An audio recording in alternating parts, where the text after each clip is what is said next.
Hey guys, Johnathan with the Red Bearded Builder. I guess I am the Red Bearded Builder. I'm sure there's more red bearded guys who build for a living out there. But, so we're in this laundry room we just finished today.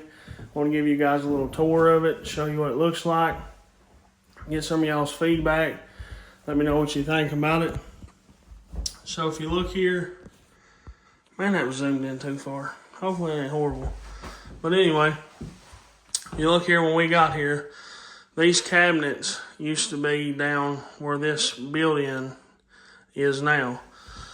So customer wanted those cabinets moved up, wanted them painted white, and wanted a built-in shelf on the bottom. So we done that, just used 1x12s and then face framed it, finished it out and painted it real nice.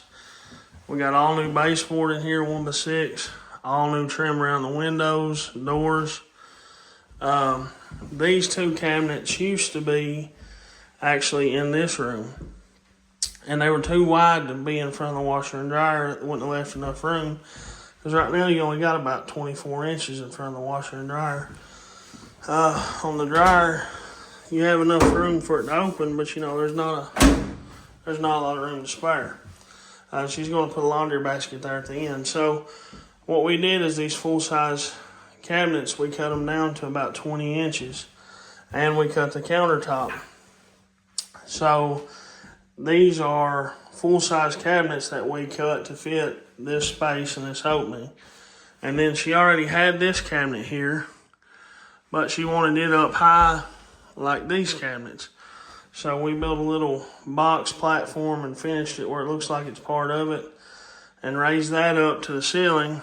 These she had upstairs just in storage, so we painted those white and hung those, and then we built this little cabinet custom on the end and finished it off with a little hanger underneath. That's the reason it's shorter, is she wanted somewhere, you know, you can hang up probably 6 or 8 shirts or whatever to air dry right there. So then we did shiplap all the way up this wall, shiplap up this wall, painted the ceilings, new light fixture. And you know, I was just a quick thing, is we had the forethought. We weren't sure if we was going to do a new light fixture or not. So we went ahead and popped the old light down, which had a bigger base, and went ahead and painted tight to the opening. That way, once we ended up putting a new light, it's already fresh paint under that too. So in here, those 3 pantry cabinets used to be down here. And then this sink used to be in this room, just like a mud sink. And then there used to be a toilet here. Took the toilet completely out, done away with that, capped it off. Now this, we put a brand new hot water heater in. Now this, we built this door, is just like a little broom closet. And you can see in there, the hot water heater, all that's tucked away nice and neat. So it's accessible if it ever needs work done. Our expansion tank's mounted to the wall. So that's all nice and neat now. Soft closed door. These are custom built-in shelves. Jim built those. Roy painted them. Shiplap back in here. This is the customer's freeze dryer. She ordered this nice little stainless steel table. We put that together for her, and we got that all set up. I set that thing up for her, watched a few videos on how you should do that. So I set it up. She'll have to do the break-in and all that on it, but we got it ready for her to use. And then we trimmed this opening out. This wall used to end back about right here. So we extended this wall out and drywalled that back in, and then this used to have like a little 6-inch knee wall for the opening here. We took that out and re-drywalled that, so it's one solid wall through there now. So this used to be a cased opening, if that makes sense. There was like a 6 or 8 inch wall off this, and then this was farther this way. So pretty much we just shifted this way and done away with the opening on this side, and then the trim just ends into that wall, which I think looks really nice. New trim around this doorway. Got another hanger in here if she needs to hang anything else up. she multi-purposed these cabinets from a place they have down the road. She had these stored down there. So we put them in, and also before we put these cabinets and countertop in, I rerouted the plumbing from where the sink used to be in here, coming through this wall.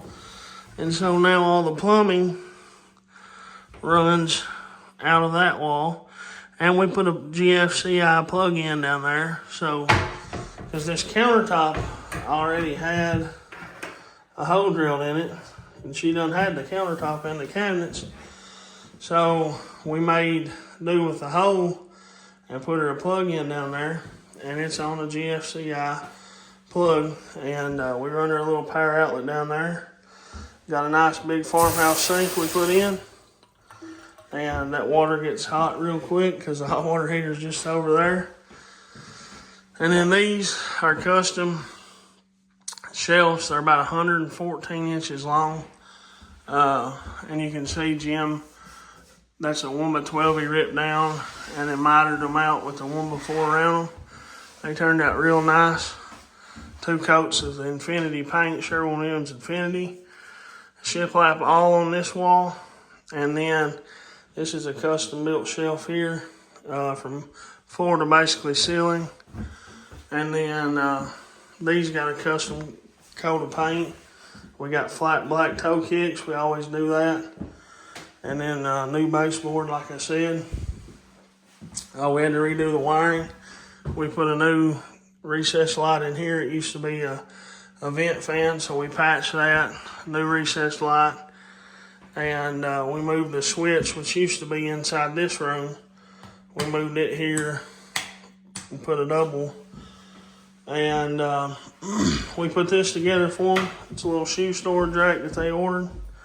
So your shoes go in and out of that. What else did we do? Well, we did some other stuff, like fix some water leaks under their house, stuff like that. But as far as this laundry room / freeze dryer room / storage / pantry, it's complete. It turned out great. I think it looks amazing. Y'all let me know what you think. And by the way, you know, if you want your trim to have that like super slick finish where it's got durability and you're not going to be able to mar it up, scar it up, and it's going to not have handprints on it all the time, we use Semi-Gloss Infinity by Sherwin-Williams. And that higher sheen, that higher finish, it makes it more of a durable finish, if that makes sense. So, you know, these won't scuff as easy. They won't leave handprints. Whereas if you was, you know, the flatter the paint goes, the more it shows wear and tear, and the less you can clean it. So we do satin on the walls and semi-gloss on all the trim. Semi-gloss on all the shiplap as well. I just thought this little job turned out good. Let me know what y'all think. Appreciate you viewing. Me and Roy's cleaning up and getting out of here. Calling it a day. Thank y'all. See you later. God bless.